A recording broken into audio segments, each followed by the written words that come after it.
Hey, Soul Survivor, Cynthia Shiller, and we're going to talk about the signs of cheating. And narcissists often cheat, but also so can psychopaths, sociopaths, even people with avoidant personalities, people who just don't communicate and do whatever they want.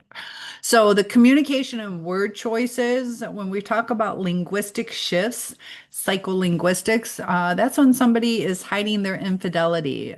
They're not using the same patterns of speech. Their subconscious often alters their language structure without realizing.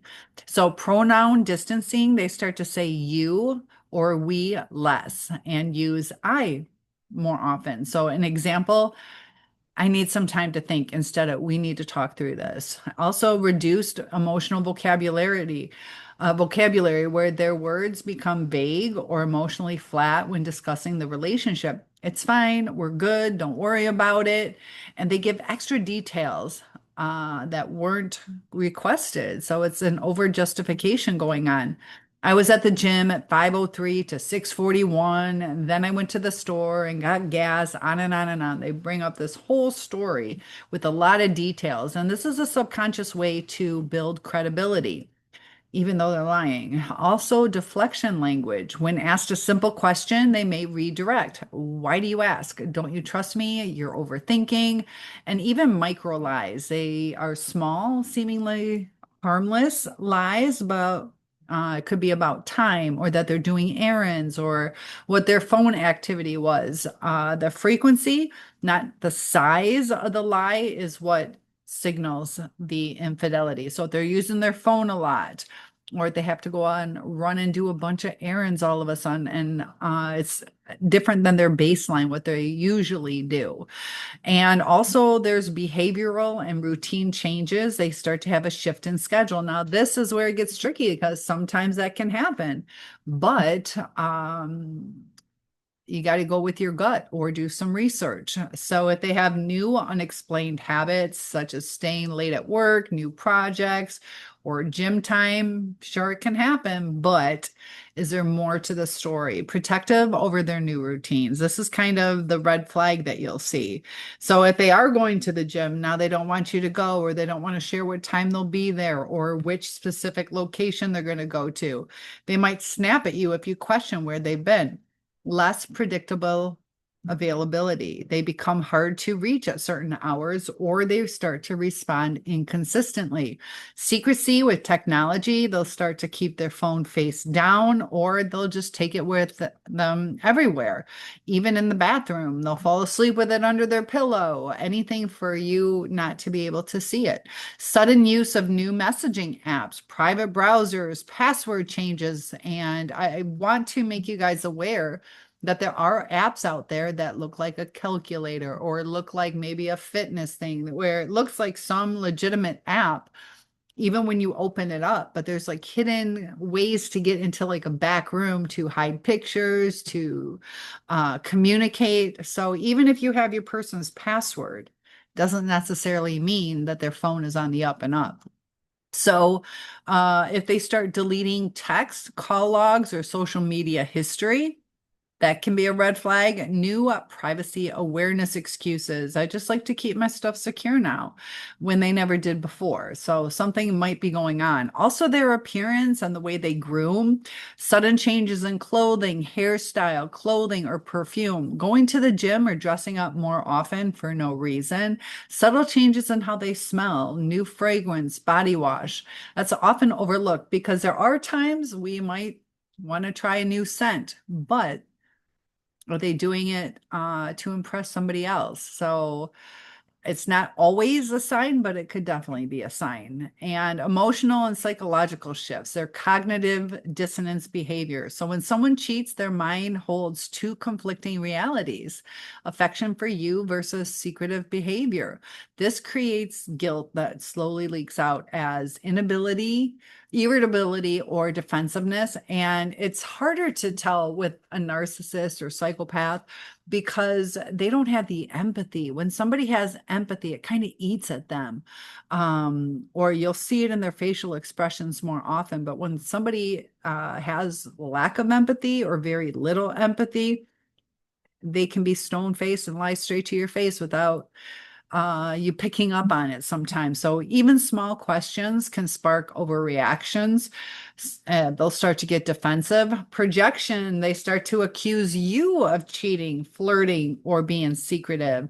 This is a classic displacement of guilt. Love bombing cycles. One day they're affectionate, apologetic, the next the cold and distant.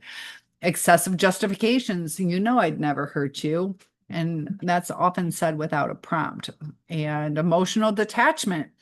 It's kind of like a flatness that they'll have or an inconsistency with their emotions. They can withdraw emotionally, even physically. And they aren't really all that curious about your day or your feelings, kind of like they don't want any possibility for you to kind of catch on. So they start to retract. Reduced empathy or patience for you, avoidance of intimacy, both physical and emotional. This can be due to internal guilt or divided attention. I also feel it could be they're afraid of any residue or scent, so they can withdraw intimacy.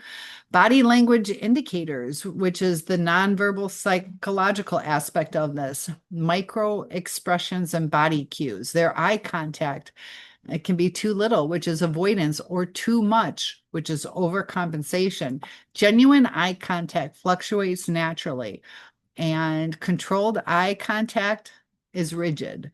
Their mouth touching, covering their mouth or their lips while talking is often a subconscious attempt to block lies. They don't even know they're doing it, but if they start covering their mouth, it could be a red flag. Neck touching or throat clearing, stress-induced gestures of vulnerability. Feet and body orientation when speaking, their torso or feet may subtly point away from you. The body literally turns towards where their focus or desire is.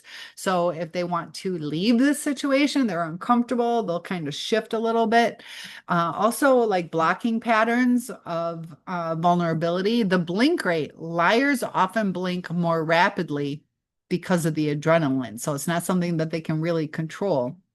And with their touch patterns, they start to touch you less. Holding hands, hugging, or kissing, they become avoided or not as often. Unconsciously flinching away or seeming uncomfortable with your physical closeness. And they're detaching. They don't want to be vulnerable because if they're vulnerable, they might feel a connection. And during the connection, they might want to tell you what is going on when deep inside they want to keep it a secret. So conversely, sometimes over touching after guilt as a reassurance attempt. So be careful because sometimes they'll flower you with affection or shower you with affection or gifts. All of a sudden now you're going out to these great dates and it's a way to hide what is really going on. Also, sexual and intimacy clues, sudden drop in interest due to emotional or physical satisfaction elsewhere, sudden spike in desire. Guilt can create compensatory behavior, or they may import new techniques that they learned elsewhere. They might start asking you to do certain things, or they're kissing a different way or touching different. Um, it is often a sign. Different energy or style, new moves, phrases. Pay attention to what they say in bed. All of a sudden they're like, oh, daddy, when they never said that before. Little things like that. Or preferences may signal outside influence, post-intimacy avoidance, pulling away quickly after sex or avoiding eye contact can indicate emotional disconnect. What were they like in your time with them, and how are they acting now? Making excuses for the lack of intimacy. I'm just tired. Work's been stressful. I'm not in the mood lately. And that, with our busy lifestyles, sometimes can be legit, but are they going to bed late? Are they working a lot? Is work being stressful, or did they just have a whole week off? So you got to use some discernment there. Also, social circle changes, introducing new friends you've never met, becoming defensive or vague when you ask who they've been with. Also, their friends or coworkers might be acting strange, avoiding eye contact, changing subjects, almost like they know some hidden secret and they just don't know how to handle it. And we got to talk about the online and digital footprint, following new people of the opposite sex, communicating or commenting frequently on specific profiles. And I know sometimes it's same sex, but sudden increase or decrease in posting photos together. All of a sudden, they're being a little more secretive or not wanting to be in pictures with you. Single behavior online, hiding their relationship status, untagging photos, or not mentioning you publicly. So they can say, oh, I went to a baseball game today. And they don't want to say my partner and I went to the game today and had a great time, or they just post their own picture. Psychological micro signs. These are lesser known. Memory inconsistencies. Pay attention to this where they're forgetting details of stories or confusing timelines, because sometimes they might experience something with one person and kind of put that onto your relationship. And that's like, this isn't matching up. What is really going on? It's because they experienced it with somebody else. It is a memory, just not with you. Speech pauses, long pauses before answering basic questions. And this can suggest a kind of filtering mentally. And all of a sudden, you're starting to get a bunch of gifts that are unexplained or even extra attention out of nowhere. This is guilt giving gifts, avoidant humor, making jokes about cheating or infidelity. And this is often a subconscious test to gauge your reaction. Subtle contempt, where they have eye rolling or smirks or dismissive tones, signs of emotional disconnection that often precede cheating or result from it. So sometimes it's before, sometimes it's because of the cheating. And this intuitive layer, which is gut level psychology. Your brain has mirror neurons and pattern detection systems that notice inconsistencies before you consciously even register them. That's why you can tell that something is off, something doesn't feel right. You're not just going crazy. You are bringing this up for a reason, because something is off. So if you feel off but can't explain why, this is your intuition.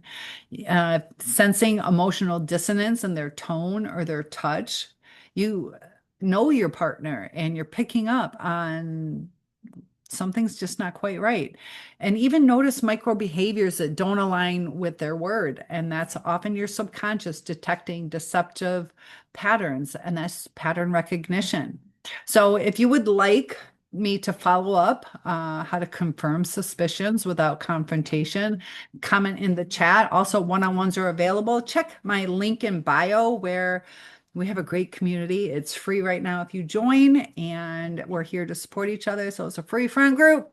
Might as well join, and I'll see you in the next video. Topic requests are always welcome. Please share it. This will help someone.